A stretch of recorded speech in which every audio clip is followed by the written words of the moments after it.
৬,৬৮১টি রাজনৈতিক মামলা প্রত্যাহারের সুপারিশ। বিভিন্ন সময় রাজনৈতিক প্রতিহিংসা এবং অন্যান্য কারণে রাজনৈতিক নেতাকর্মী এবং নিরীহ ব্যক্তিগণের বিরুদ্ধে দায়েরকৃত হয়রানিমূলক ৬,৬৮১টি মামলা প্রত্যাহারের সুপারিশ করেছে মন্ত্রণালয় পর্যায়ের কমিটি। বৃহস্পতিবার এ তথ্যটি জানানো হয়েছে আইন, বিচার ও সংসদ বিষয়ক মন্ত্রণালয় থেকে। রাজনৈতিক হয়রানিমূলক মামলার প্রত্যাহার সংক্রান্ত হালনাগাদ তথ্য শীর্ষক এক নথিতে এ কথাটি বলা হয় উপদেষ্টার মাধ্যমে।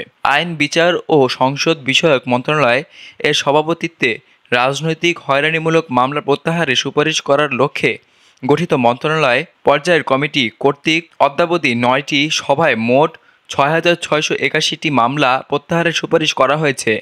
বিভিন্ন সময় রাজনৈতিক প্রতিহিংসা এবং অন্যান্য কারণে রাজনৈতিক নেতাকর্মী এবং নিরীহ ব্যক্তিগণের উপর দায়েরকৃত হয়রানিমূলক মামলাসমূহ প্রত্যাহার করার জন্য সুপারিশ করার লক্ষ্যে সরকার, জেলা এবং মন্ত্রণালয় পর্যায়ে দুটি কমিটি গঠন করে স্বরাষ্ট্র মন্ত্রণালয়। মন্ত্রণালয় পর্যায়ের কমিটির সভাপতি হচ্ছেন আইন, বিচার এবং সংসদ বিষয়ক মন্ত্রণালয়ের উপদেষ্টা। সদস্য হচ্ছেন স্বরাষ্ট্র মন্ত্রণালয়ের জননিরাপত্তা বিভাগের সিনিয়র সচিব, অতিরিক্ত সচিব এবং যুগ্ম সচিব এবং আইন, বিচার ও সংসদ বিষয়ক মন্ত্রণালয়ের প্রতিনিধি। কমিটির সদস্য সচিব স্বরাষ্ট্র মন্ত্রণালয়ের জননিরাপত্তা বিভাগের আইন 1 শাখার উপসচিব, সিনিয়র সহকারী সচিব এবং সহকারী সচিব। কমিটির সভাপতি জেলা ম্যাজিস্ট্রেট, সদস্য পুলিশ সুপার ও পাবলিক প্রসিকিউটর এবং সদস্য সচিব অতিরিক্ত জেলা ম্যাজিস্ট্রেট।